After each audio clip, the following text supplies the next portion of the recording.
দূরে এবং কাছে, দেশ এবং দেশের বাহিরে যে যেখান থেকে আমার ভিডিও দেখছেন, আশা করি প্রত্যেকেই সুস্থ আছেন, ভালো আছেন। আলহামদুলিল্লাহ, মহান আল্লাহ তাআলার অশেষ রহমতে আমিও ভালো আছি। প্রতিদিনের মতো আমি রান্নার রানী আফরোজা নতুন আরও একটি রেসিপি নিয়ে হাজির হলাম। আজকে আমি সিসিঙ্গা রান্না করব, ছোট চিংড়ি মাছ দিয়ে ঝোল। খুব সহজ এবং সিম্পল করে রান্নাটা করে দেখাবো, খেতে হবে দারুণ টেস্টি। তো পুরো ভিডিওটা স্কিপ না করে দেখতে থাকুন অনুরোধ জানাচ্ছি। সিসিঙ্গা রান্না করার জন্য প্রথমেই আমি চুলার মধ্যে একটি সসপ্যান বসিয়ে দিয়েছি। যেহেতু ঝোল তরকারি রান্না করব তাই ভাবলাম সসপ্যানেই বসিয়ে দেই। তো দিয়ে দিলাম পরিমাণ মতো রান্নার রেগুলার তেল, আর দিয়ে দিলাম পেঁয়াজ কুচি, সামান্য রসুন কুচি দিয়ে নেড়ে চেড়ে ভেজে নিচ্ছি। আর দিয়ে দিলাম ফ্রিজ থেকে ফ্রোজেন করা চিংড়ি মাছ।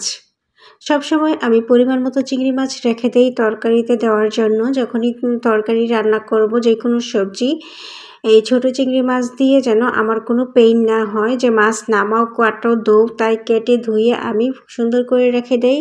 তো যাই হোক, আমার চিংড়ি মাছ পেঁয়াজ কুচি ভাজা হয়ে গেলে আমি সামান্য পরিমাণ পানি দিয়ে দিলাম, স্বাদ মতো লবণ, 1.5 চা চামচ পরিমাণ দিয়ে দিলাম হলুদের গুঁড়া, 1 চা চামচ পরিমাণ মরিচের গুঁড়া, 1 চা চামচ পরিমাণ ধনিয়া গুঁড়া দিয়ে এবার মশলাটাকে কষিয়ে নেব।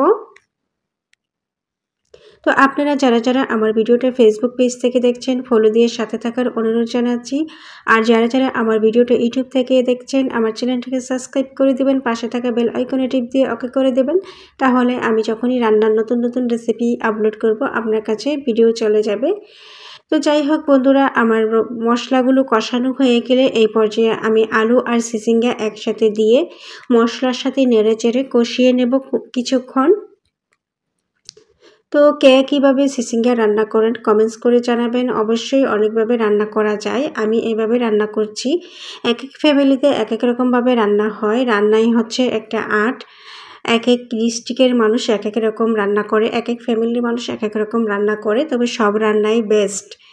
তো যাই হোক, আমি কিন্তু নতুন নতুন রান্নার রেসিপি দেখি এবং শিখি এবং ট্রাই করি। একই রকম করে খেতে কিন্তু সবসময় ভালো লাগে না। আমার মতো কে কে এরকম আছেন কমেন্টস করে জানাবেন। আমার সবজিটা কষানো হয়ে গেলে আমি পরিমাণ মতো গ্রেভি দিয়ে দিলাম, দিয়ে এখন সামান্য পরিমাণ আরও লবণ দিয়ে দিলাম, দিয়ে আমি এখন ঢেকে এটাকে কুক করে নেব 10 থেকে 15 মিনিট। তো 10 থেকে 15 মিনিট পরে এসে দেখলাম সিদ্ধ হলো কিনা। তারপর দেখলাম যে মোটামুটি সিদ্ধ হয়ে গেছে। আরও কিছুক্ষণ আমি রান্নাটা করে নেব, তাই আরও 10 মিনিটের মতো এটাকে চুলার আঁচটা লো মিডিয়াম রেখে কুক করে নিচ্ছি। আর দেখুন বন্ধুরা, সবুজ যে কোনো ভেজিটেবল যদি রান্নার করলে সবুজ না থাকে, লালচে হয়ে যায়, আমার কাছে ভালো লাগে না। আর আমি রান্নাটা করেছি একদম সবুজ রেখে। আর এভাবে করে যে কেউ রান্না করলে আমার খুব পছন্দ হয়। তো আমি এভাবেই খেতে পছন্দ করি, যে ভেজিটেবলের কালার যেন নষ্ট না হয়। তো রান্নাটা হয়ে এসেছে বিদায় আমি ফ্রোজেন করে রাখা ধনিয়া পাতা দিয়ে দিয়েছি। আমার কাছে টাটকা ধনিয়া পাতা ছিল না, তো দিয়ে নেড়ে চেড়ে মিক্স করে আমি মিনিট খানেকের মতো কুক করে তারপর চুলাটা দেব অফ করে।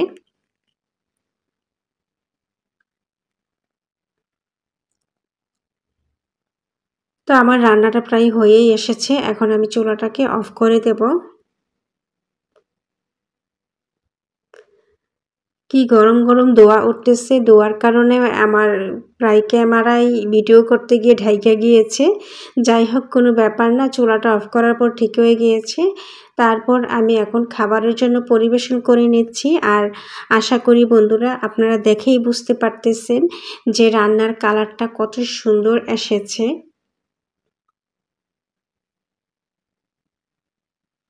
আমি এরকম একটা তাপমাত্রায় রান্না করি যেন খাবারের পুষ্টিগুণ নষ্ট না হয়। খুব বেশি তাপমাত্রা দিয়েও রান্না করি না, আবার কাঁচাও রাখি না। তো যাই হোক বন্ধুরা, আজকের মতো আল্লাহ হাফেজ।